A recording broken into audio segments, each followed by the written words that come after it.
आगरा के श्री पारस अस्पताल का एक वीडियो वायरल हुआ तो पूरे देश में हड़कंप मच गया, जिसके बाद हमने पूरे मामले को परत दर परत खोलकर रख दिया था। जिसके बाद मौत की मॉक ड्रिल करने वाले श्री पारस अस्पताल के खिलाफ हुई कार्रवाई, ऑक्सीजन बंद करने वालों की दुकान बंद कर दी गई और उस पर लगा दी गई सरकारी सील। समझाओ, डिस्चार्ज करना शुरू करो। ऑक्सीजन कहीं नहीं है, मुख्यमंत्री नहीं मंगा सकता ऑक्सीजन। पेंडुलम बने रहे, नहीं जाएंगे। समझ जाएंगे कौन सा मरेगा कौन सा नहीं मरेगा। सही बात है।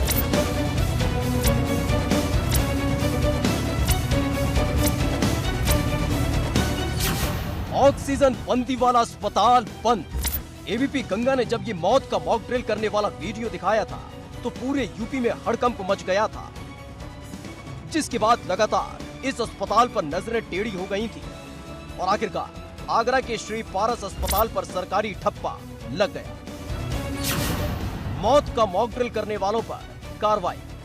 इस वायरल वीडियो में दिख रहा शख्स लगातार मौत के मॉक ड्रिल का जिक्र कर रहा था कि कैसे 5 मिनट के लिए ऑक्सीजन बंद की गई तो तड़पने लगे थे मरीज, छटपटाने लगे थे मरीज, पड़ने लगा था मरीजों का बदन नीला। लेकिन मरीजों पर पेंडुलम प्रयोग करने वाले आगरा के श्री पारस अस्पताल के भविष्य को पेंडुलम बना दिया। श्री पारस अस्पताल हुआ सील। ऑक्सीजन बंद करने से 22 लोगों के छट जाने का जिक्र करने वालों की इस इमारत पर सरकारी लाल ठप्पा लगा दिया गया है। बंद कर दी गई मौत का मॉक ड्रिल करने वालों की दुकान। घड़ी में जैसे ही दोपहर के 12:30 बजे अचानक से एक बार फिर से मरीजों की जिंदगी पर पेंडुलम प्रयोग करने वाले आगरा के श्री पारस अस्पताल के आसपास गहमा गहमी बढ़ गई, क्योंकि स्वास्थ्य विभाग की टीम इस अस्पताल की ताबूत में आखिरी कील ठोकने पहुंची थी, जिस पर मरीजों की जिंदगी से खिलवाड़ करने का आरोप है। तपती दोपहर में एसीएमओ वीरेंद्र भारती और डीसीएमओ आर के अग्निहोत्री स्वास्थ्य विभाग की टीम के साथ पहुंचे। 8 जून को जो आदेश श्री पारस अस्पताल के लिए जारी किया गया था, ये उस पर मोहर लगाने की आखिरी प्रक्रिया थी, जिसके तहत इस अस्पताल में भर्ती मरीजों को दूसरे अस्पतालों में शिफ्ट करने का काम तेजी से किया गया। तो वहीं श्री पारस अस्पताल को सील करने की प्रक्रिया शुरू की गई। ये अस्पताल जिस पर अब ताला पड़ चुका है, यही वही अस्पताल है। सोमवार को यानी आज से 2 दिन पहले 48 घंटे पहले हमने खबर दिखाई थी। पारस अस्पताल ये वो अस्पताल है जहां 50 की कैपेसिटी थी, 96 मरीज भर्ती थे। पिछले साल भी लगातार इसने संक्रमण फैलाया था और ऐसे अस्पतालों के साथ एबीपी गंगा का अभियान जारी रहेगा। आप समझ सकते हैं, जो ग्रामीण इलाकों से आते हैं, छोटी मोटी नौकरी करते हैं, किस तरीके से ऐसे अस्पताल वाले उनको लूट लेते हैं। और लूट के साथ साथ अब तो जो वीडियो आ रहा है उससे समझा जा सकता है ये हत्याएं करते हैं। कुल मिला के कहा जाए, एक बहुत ज़्यादा उत्तर प्रदेश सरकार को संज्ञान लेने की ज़रूरत है और आपदा में अवसर बनाने वाले ऐसे तमाम जो अस्पताल संचालक हैं, इन लोगों को बहुत बड़े स्तर पर उनको लीगल फ्रेम करने की ज़रूरत है। सील हो गया श्री पारस अस्पताल। कल दोपहर को ही श्री पारस अस्पताल के भविष्य का फैसला हो गया था कि किसी भी कीमत पर इस अस्पताल और उसके संचालक को बख्शा नहीं जाएगा। पहली ही फुर्सत में अस्पताल प्रबंधन पर महामारी एक्ट के तहत मामला दर्ज किया गया, तो वहीं दूसरी तरफ अस्पताल को सील करने का आदेश दिया गया, जिसके बाद एक एक कर मरीजों को दूसरे अस्पताल में शिफ्ट किया गया और फिर 9 जून को मौत का मॉक ड्रिल करने वाले अस्पताल को सील करने वाले आदेश की तस्दीक कर दी गई।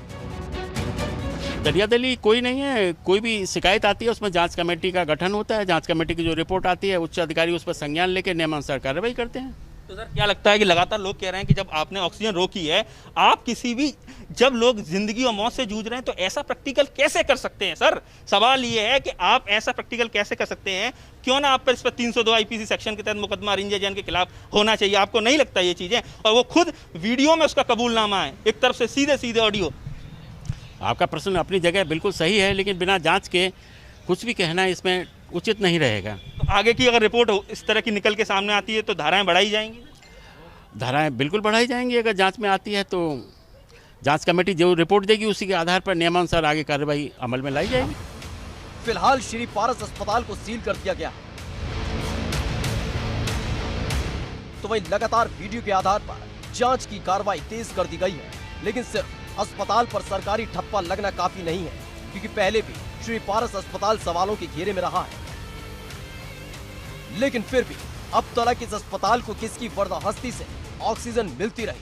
कौन है वो शख्स जो लगातार इस अस्पताल पर अपना प्यार लुटाता रहा?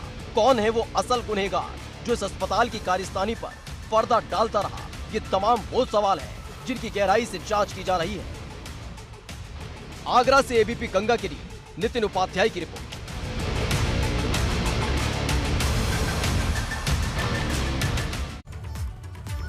वीडियो वायरल होने के बाद आगरा के श्री पारस अस्पताल के खिलाफ कार्रवाई करते हुए उसे सील कर दिया गया है। इससे पहले अस्पताल में भर्ती मरीजों को दूसरे अस्पताल में शिफ्ट कर दिया गया, लेकिन अब आपको सुनवाने जा रहे हैं श्री पारस अस्पताल की पूरी कारस्तानी, पीड़ितों की जुबानी कि क्या है पूरा सच उस दिन का जिसका जिक्र लगातार वीडियो में सलारों को सन्न कर दिया। लेकिन अब आपको सुनाने जा रहे हैं मौत की मॉक ड्रिल की कहानी, पीड़ितों की जुबानी। एबीपी गंगा पर सामने आए पीड़ित। दरअसल ये अशोक कुमार है जो आगरा में पुलिस विभाग में तैनात है। जब कोरोना की दूसरी लहर ने कहर बरपाया तो उसकी चपेट में इनकी पत्नी मुन्नी देवी भी आ गई थी, जिनको श्री पारस अस्पताल में भर्ती कराया गया था। जब अस्पताल के अहाते में लगे सीसीटीवी डिस्प्ले के जरिए वो आईसीयू में भर्ती अपनी पत्नी को देखते थे। लेकिन 26 अप्रैल को जब वो सुबह 10 बजे पहुंचे तो डिस्प्ले बंद था। मैंने 25 तारीख को शाम को उन्हें यहाँ एडमिट किया था क्योंकि वो कोरोना पॉजिटिव थी और रात में वो सही रही।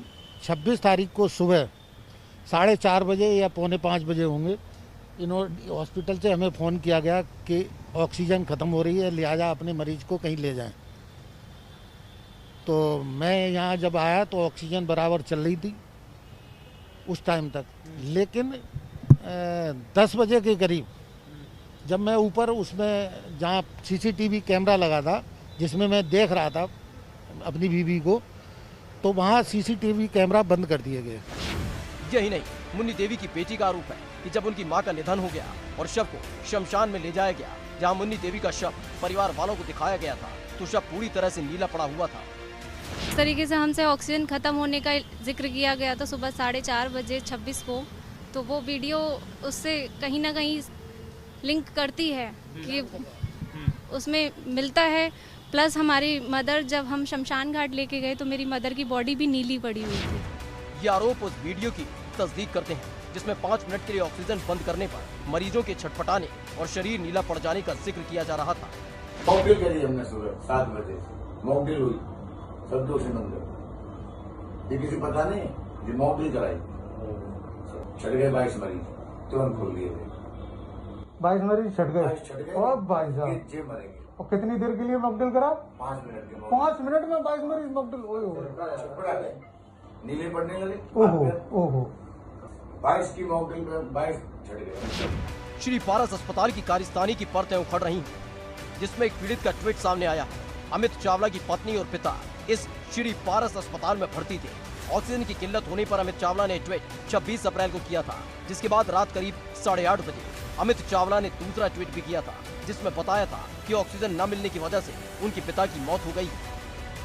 मैं मेरी 26 तारीख को ही शाम के समय में लगभग 3-4 बजे के आसपास डॉक्टर साहब से बात हुई थी फ़ोन पर। तो मैंने डॉक्टर साहब से ये पूछा था, मैंने कहा पिताजी की क्या पोजीशन है? तो डॉक्टर साहब ने मेरे से फ़ोन पर यूँ करके कहा कि अशोक भाई कि आई एम सॉरी, मैं आपके फादर को नहीं बचा सकता क्योंकि ऑक्सीजन की हमारे यहाँ बहुत कमी है। तो मैंने ये कहा डॉक्टर साहब से, डॉक्टर साहब आप चिंता ना करें, आपको जितनी ऑक्सीजन चाहिए मेरे को जहाँ से भी लेके आनी पड़ेगी, मैं अरेंज करके आपको दूंगा। तो 6 सिलेंडर जब मैं सेंट पीटर स्कूल के पास पहुंचा था तो डीएम साहब ने 5 सिलेंडर पारस के लिए और 1 सिलेंडर मैंने बड़ी मतलब मिन्नतें करके मैंने सिलेंडर 1 अरेंज किया अपने लिए और 5 अरेंज हुए पारस हॉस्पिटल के लिए। तो ये 6 के 6 सिलेंडर सीधे के सीधे हॉस्पिटल पहुंचे और मैंने डॉक्टर अरंजन जैन जी को सिलेंडर देने के बाद मैंने ये कहा कि डॉक्टर साहब ये आपके पास ऑक्सीजन का सिलेंडर आ गया, अब तो मामला ठीक है, अब तो मेरे फादर बच जाएंगे। तो बोले आप चिंता ना करें, आप जाइए। ये वो तमाम आरोप है जो लगातार वीडियो में की जा रही मौत की मॉक ड्रिल पर मोहर लगाते हैं, बताते हैं कि किस तरह से सारी नैतिकता को ताक पर रख दिया गया था। वीडियो वायरल होने के बाद श्री पारस अस्पताल को सील कर दिया गया, लेकिन उससे पहले श्री पारस अस्पताल के स्टाफ ने गुंडाई भी की। देर शाम अस्पताल के बाहर खड़े हुए लोगों से मारपीट करनी शुरू कर दी। पहले भी सील हो चुका है श्री पारस अस्पताल। वीडियो सामने आने के बाद श्री पारस अस्पताल पर जो सीलिंग की कार्रवाई की गई वो पहली बार नहीं है। इससे पहले भी श्री पारस अस्पताल सील हुआ था, लेकिन बाद में सील खोल दी गई, जिसने कई तरह के सवाल खड़े कर दिए हैं। कि किसके कहने पर श्री पारस अस्पताल की सील खोली गई। यही नहीं, सवाल ये भी उठता है कि आखिर डॉक्टर अरिंजय जैन के खिलाफ क्या कार्रवाई की गई। यही नहीं, सवाल है कि आखिर 50 बेड वाले कोरोना अस्पताल में 96 मरीज कैसे भर्ती हुए। शिकायतों के बावजूद रिपोर्ट दर्ज क्यों नहीं की गई थी? क्या अस्पताल ऑक्सीजन सिलेंडर्स की कालाबाजारी कर रहा था? फिलहाल कार्रवाई का दौर मौत की मॉक ड्रिल करने वाले अस्पताल के खिलाफ शुरू हो चुकी है, जिसकी शुरुआत सीलिंग के साथ हुई और अब जांच में परत दर परत खुलेगी कि आखिर किसकी सरपरस्ती में श्री पारस अस्पताल कार्रवाई और शिकायत के बावजूद भी धड़ल्ले से चल रहा था। आगरा से एबीपी गंगा के लिए नितिन उपाध्याय की रिपोर्ट।